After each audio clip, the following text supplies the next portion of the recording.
मैं सरताज आलम, खबर 7 से हम लोग उत्तराखंड के हल्द्वानी में, और इस वक्त हम लोग नैनीताल रोड पर खड़े हैं। हल्द्वानी वो शहर जो उत्तराखंड का मुकुट है, वो शहर जो कुमाऊं का दरवाज़ा है, वो शहर जहां से तहजीब, संस्कृति, अदब उत्तराखंड के शहरों ने सीखी। लेकिन हल्द्वानी शहर को किसी की नज़र लगी है। हल्द्वानी शहर में दरिंदे दिन ब दिन किस तरह बढ़ते जा रहे हैं, और मज़े की एक बात यह है कि उन दरिंदों को क्षेत्र, जात और धर्म के चश्मे से हम लोगों ने भी अब देखना शुरू कर दिया है।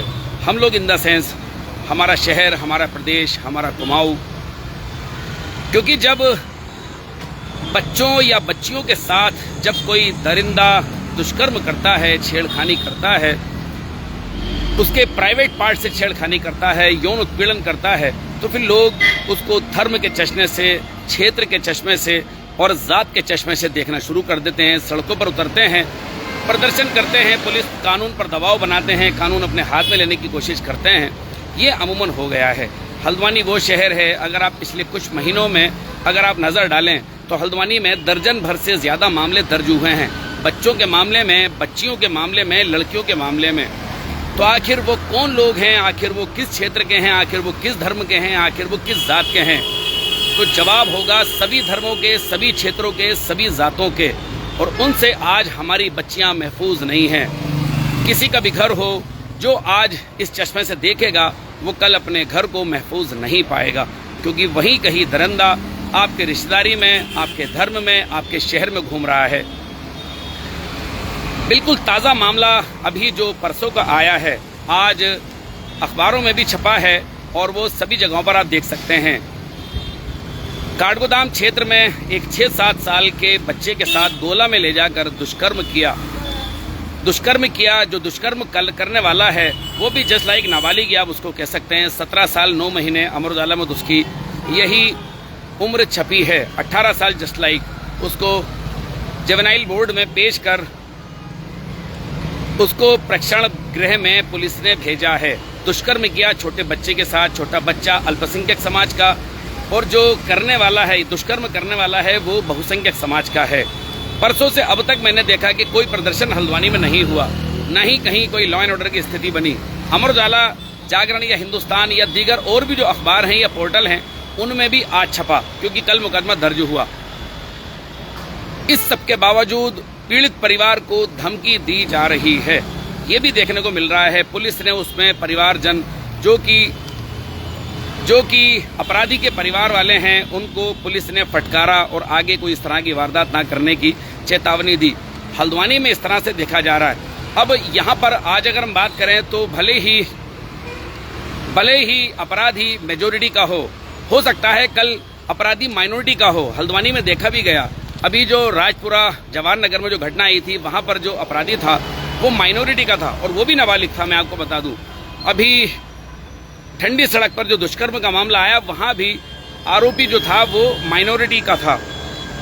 लेकिन अभी 4-5 दिन पहले जो 10वीं की छात्रा के साथ, नाबालिग छात्रा के साथ जो दुष्कर्म हुआ, उसमें आप आरोपी को देख लें तो मैं आपको पढ़ सकता हूँ।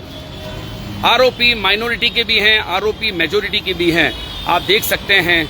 लेकिन धर्म के चश्मे से लगातार जिस तरह से दरिंदों को देखा जा रहा है, एक तरह से दरिंदों को आप छूट दे रहे हैं। वो चाहे माइनॉरिटी के लोग आगे ना आए, माइनॉरिटी अपराधी के लिए, मेजोरिटी के लोग अपराधी के लिए आगे ना आए, तो आप छूट दे रहे हैं। मैं आपको बता रहा हूँ पूरी ईमानदारी से, मैं आपको बता सकता हूँ हल्द्वानी में जो घटनाएं इन कुछ महीनों के अंदर दर्ज की गई हैं, वो मैं आपको बता सकता हूँ। 13 जून को हल्द्वानी में नाबालिग को उसके जानने वाले युवक ने घर ले जाकर दुष्कर्म किया। आप ढूंढते रहिए उसका धर्म, उसका मजहब। 17 जुलाई को नाबालिग छात्रा को प्यार के जाल में फंसाकर युवक ने उसके साथ शारीरिक संबंध बनाए।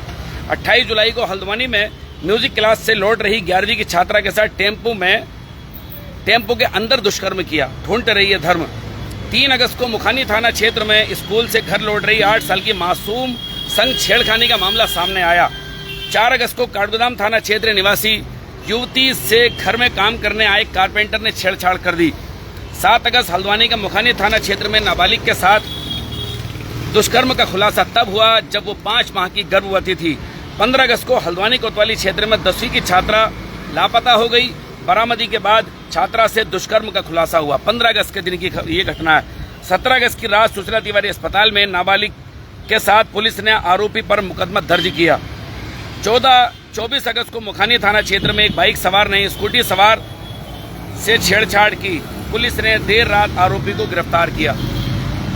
ढूंढते रहिए इन सब के धर्म, ढूंढते रहिए इन सब के क्षेत्र, ढूंढते रहिए इन सब की आप जातों को, लेकिन वो दरिंदा निकलेगा, क्योंकि वो दरिंदा आपके घर का अपराधी है, आपके समाज का अपराधी है, आपके बच्चे या आपके बेटी का अपराधी है। क्या सर उठाकर घूम सकते हैं? क्या सिर्फ अपने ही अगर मजहब का वो दरिंदा होगा? नहीं घूम सकते। तो फिर उस वक्त हमारी समझ कहाँ चली जाती है कि जब मामला किसी और का होता है और जब अपना मामला होता है तो दिल दुखता है। काठगोदाम में भी आप इस घटना को इसी तरह से देख सकते हैं। मैं दरिंदे को सिर्फ दरिंदे की तरह से देख सकता हूँ। इस पूरे मामले को मैं नाम समेत यूं भी नहीं बता सकता, क्योंकि पॉक्सो का मामला है। पॉक्सो में आप किसी की पहचान उजागर नहीं कर सकते, यानी कि नाम, उसके घर का पता, उसके परिवार का कोई ऐसा चिन्ह, पहचान आप उजागर नहीं कर सकते।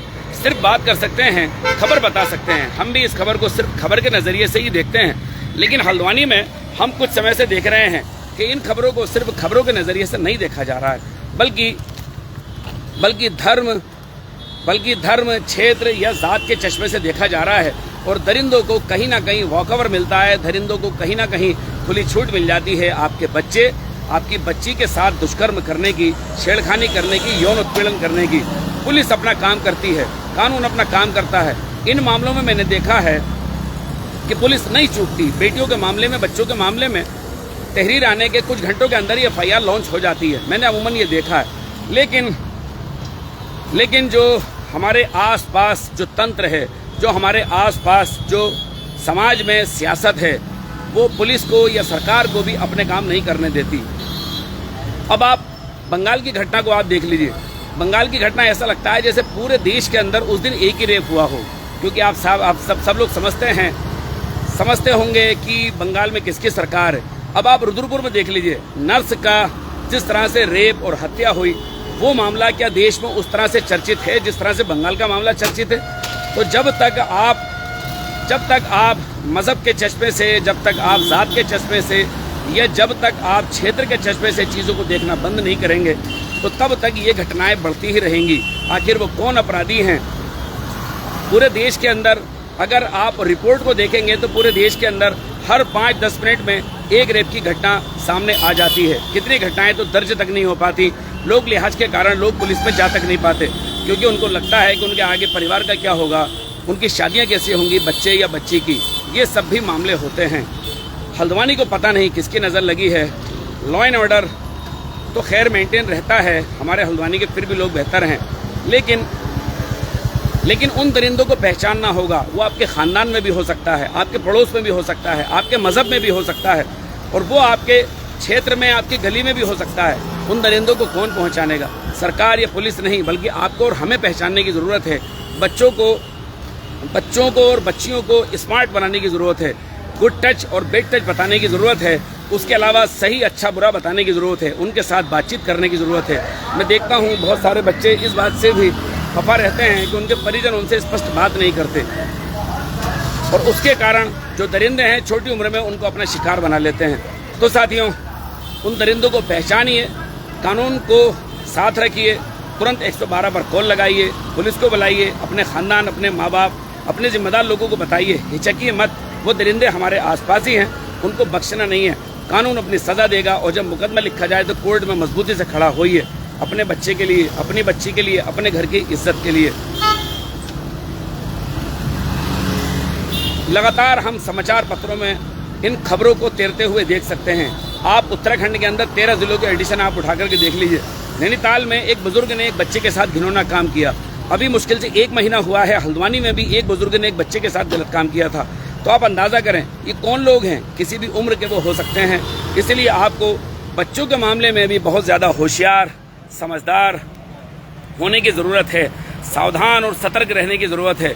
छोटी उम्र में बच्चों या बच्चियों के, क्योंकि उनकी समझ उतनी क्रिएट नहीं हुई होती है, तो कोई भी फ़ायदा उठा लेता है। उसमें रिश्तेदार भी हो सकते हैं। तमाम रिपोर्ट में भरा पड़ा है कि जिस तरह जो यौन उत्पीड़न की घटनाएं हैं वो रिश्तेदारों में ज्यादा दर्ज की गई हैं बनिस्बत गैरों के। तो आपको अपनों से भी सावधान रहने की जरूरत है। प्यार करिए, अपनों से मदद लीजिए, मदद दीजिए, साथ रहिए, कोई दिक्कत नहीं है, लेकिन सावधान रहने की जरूरत है। छोटे बच्चों और बच्चियों के मामले में काठगोदाम में ताज़ा मामला आया और उनके परिवार को धमकाने तक की बात आ रही है, जो कि गलत बात है। कानून अपना काम करे, कानून को अपना काम करने देना चाहिए। तो साथियों, हम तो आपसे यही कहेंगे, अपराधी किसी मजहब का हो उसको सिर्फ अपराधी की निगाह से देखा जाए, क्योंकि अपराधी का कोई मजहब मेरे हिसाब से तो नहीं होता। निजी जिंदगी में उसका जो भी मजहब होता हो, लेकिन सार्वजनिक जिंदगी में वो कुछ नहीं होता, वो सिर्फ दरिंदा होता है, वो कानून की निगाह में अपराधी होता है। सरफरोश फिल्म आपने देखी होगी, उसमें हीरो कहता है कि मैं कानून के सामने अपराधी को एक भिखारी की तरह गिड़गिड़ाते हुए देखना चाहता हूँ। वो भिखारी, अगर आप भी चाहते हैं कि अपराधी कानून के सामने भिखारी की तरह गिड़गिड़ाए, तो आप सबको आगे आना होगा। मजहब, क्षेत्र, जात के चश्मे से नहीं, अपराधी के चश्मे से अपराधी को देखना होगा। और ये बात मैं सभी के लिए कह रहा हूँ, किसी एक वर्ग या किसी एक जात के लिए नहीं, ये बात मेरी एक नागरिक होने के नाते अपने नागरिकों से है। खबरची हूँ, पत्रकार हूँ, मेरा काम सिर्फ खबर देना है तथ्यों के साथ, और समाज में जागरूकता फैलाना है। संविधान कहता है वैज्ञानिकता फैलाना सरकार की भी जिम्मेदारी है। समाजवाद का जिस तरह से जिक्र है, तो समाजवाद में सब बराबर होते हैं, मेरी भी निगाह सिर्फ उतनी ही है। तो साथियों, आप, मुझे पूरी उम्मीद है कि आप लॉ एंड ऑर्डर को मेंटेन रखेंगे। मुझे पूरी उम्मीद है आप भाईचारा कायम रखेंगे। अपराधी को पकड़वाने में पुलिस और सरकार की आप मदद करेंगे। हमारी खबरों को आप सिर्फ खबरों की तरह लेंगे। जितना हम लोग जागरूक करने की कोशिश करते हैं, उतना भर तो आपको कम से कम लेना ही चाहिए। तो साथियों, आपको हमारी ये लाइव कवरेज कैसी लगी बताना ना भूलें, और इसमें लाइक, शेयर और कमेंट ज़रूर करें। साथियों, मैं चलता हूँ। मैं आपका दोस्त, आपका भाई, मैं सरताज आलम, खबर 7 हल्द्वानी।